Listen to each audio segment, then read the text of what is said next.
Hello and welcome to my spicy virtual studio. Let me give you a quick tour of the place, and then afterwards I'll show you how you can make one of these experiences yourself for free. So come along, I really want to show you this. So here we are. It's a pretty modern style. There's a nice little social area over there, which we'll visit in just a bit, and some interesting art and furniture here that came with the place as well.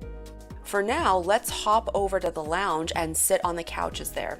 We have a nice big screen here with some videos. Let me show you the first one here as it explains what tool I've used to create this virtual studio experience. This is something called Beyond, and it's super cool because it lets you make your own customized virtual reality experiences, at least on the web, for a free trial. And there's no coding or other experience needed, which is why I was able to make this pretty easily myself in their online editor, which lets you add your own pictures, videos, 3D objects, and even 360 photos to a variety of pre-built 3D scenes like this one. Well, now that we've had a nice rest on the couches here, let's stretch our legs a little bit and walk through the social nook over here to another presentation that I want to show you. But before I do that, let's take a look to the right here at some art that I put up. This is what I call the color pop effect, since one of the colors actually pops out from black and white. It's usually done in Photoshop, but I have a tutorial for how to do it pretty easily in PowerPoint as well, which I've put in the description of this video. So let's turn around so I can show you how you can start using this app today for your presentations. Let's say you want to do a presentation on cooking, or spicy cooking in my case. And let's say we're in a pretty high scale apartment here. Let's go to the kitchen to check out some of my recipes. And let's say I want to show you how to make an omelet. Of course, I could show you a slide presentation on it, but let's do it this way. Let me click here to get started with some spicy cooking. And for an omelet, let's look at some breakfast recipes that can pop up here. This looks like a lovely omelet with egg and tomato. And let's start making our egg first. And then let's chop up some of our tomato. Lovely. And I can make this as elaborate as I want, but what's nice is that this is much more immersive and engaging than just a slide presentation, for example. And let's say I want to promote my spicy recipe book and a cooking show. So let's head over to the living room and let me show you this book on spicy recipes. We don't have time to read it right now, but it's still kind of cool that it's made it to publishing. And of course, here's my cooking show as well, which we can check out later. For now, let's go outside here. Let me show you some of my fruit-based recipes for a nice summer day. So for example, you can get really creative with this nice watermelon and blueberry piece here. Or if you want to go fancy, you can make this nice strawberry cake. And as a drink, you can make some nice fruity glasses as well. That's just a sampling of some of the recipes that I have in store.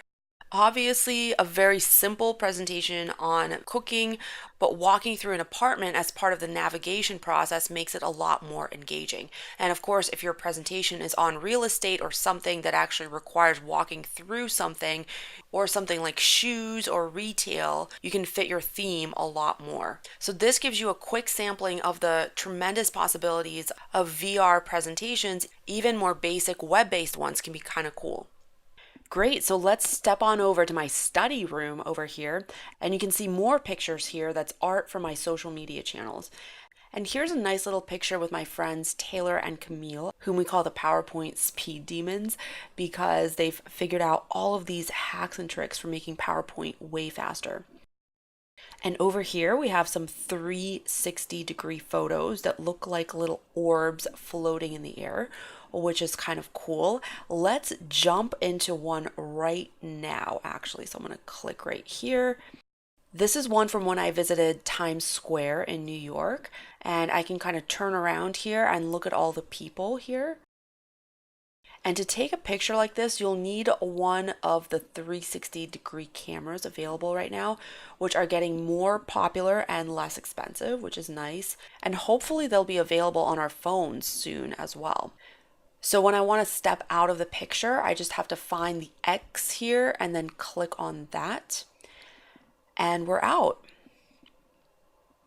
And that is basically it for the tour. Hope you enjoyed, and let me show you how to make this yourself now. So here we are on the Beyond website. Here's the URL, and you can start a free trial here. So you sign up here, and then once you're in, and you'll go to a screen like this that has all of the experiences that you're working with. So what I love about this is the templates. So you go up here and they have a lot of pre-made experiences for you to choose from. So we have the sample store where the shoes actually rotate on their platforms. There's an entertainment room. Here's the real estate tour that I was using as an example. And actually, let's take a look at how to use that. So we go to import here and then choose new, and then let's say YouTube test. Go to import. And this is where you land. So here is kind of a 360 photo of this entrance area here, and they've overlaid these custom navigation buttons here, and you can actually move these around or you can take them out entirely as you like, and they all lead to other rooms around the house. So as an example, let's actually go to the living room, which is here. I'm going to click on that on our menu here because there's not currently a navigation to get there right now. So here's what the template looks like. We have some of these books here on the table, which if you remember, I made into my spicy recipes book. And then we have this video here. And what's great is that anytime that you see a screen or you see any sorts of images within the experience, you can customize them to be your own. Let me show you how I customized this screen, and then I'll show you a couple of other examples of how you can add different elements in here. And Beyond actually has a really nice set of tutorials for how to do this. So I'm not going to recreate the wheel, but I will show you a few tricks I learned through a lot of trial and error. Let's say you have this piece of media here, and what's nice is that it's already lined up to this monitor here, and the monitor originally looked like this, so they added this on top of it. We have it as a video. This is the actual media file, and the preview media is kind of the screenshot or the frame that is shown right before you click on it or before it starts playing. So if we want to change that up, we just go to this button here, and then you can see all of the media that you've added to your own library, as well as all the media that they have in their public library as well. So we go to my library, and let's say I want to add that intro video that I had at the very beginning. So we click on that. You can kind of double click and then say yes, override the preview media. It shows up here. Obviously, very unflattering screenshot there. So let's change the preview media to a better one, which is the very first frame of the video. And we go to here, which is our VR frame. Double click that, and then now it's showing up. So whenever you see some sort of media overlays on top of the templates here, you can swap them out very easily for your own, just like I did here. And just as one last point, on the appearance and interaction tabs over here, there are some additional options that you can play with. I personally use the autoplay and the loop media most often, but you can play around with the other ones as well. So I'll leave this one as it is, and let's keep going. And let me just show you some of the other navigation elements. So you can add arrows or any other navigation elements here. They're in that public media folder that I showed you earlier. And the way this works is that you have your media file, which is that arrow, and then it links to the current experience, which is this YouTube test experience, and then it also shows you what zone you're going to. So This is the porch zone that it leads to, and let us actually go there right now. And if we click on this here, we know that it will take us to the porch view. Let's actually preview this in our browser so that we can see the navigation in action. So go to preview.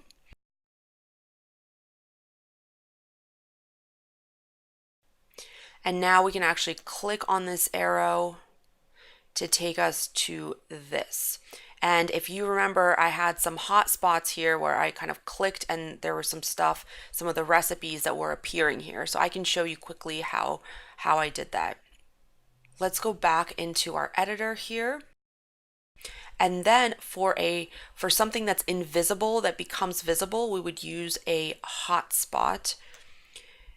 And then that kind of adds a little thing here, and then we just position it, we drag it as we want, add it there, and then we can use this here to make it bigger or smaller. I'm just going to use this piece in the middle to kind of make it bigger like that. And then when you go to type, we want, let's say, an image. For some reason it changes the angle when you do that, so all you do is hop in here and I'll show you how to rotate it. You click on each one of these handles here. Okay, so that's good enough for this tutorial.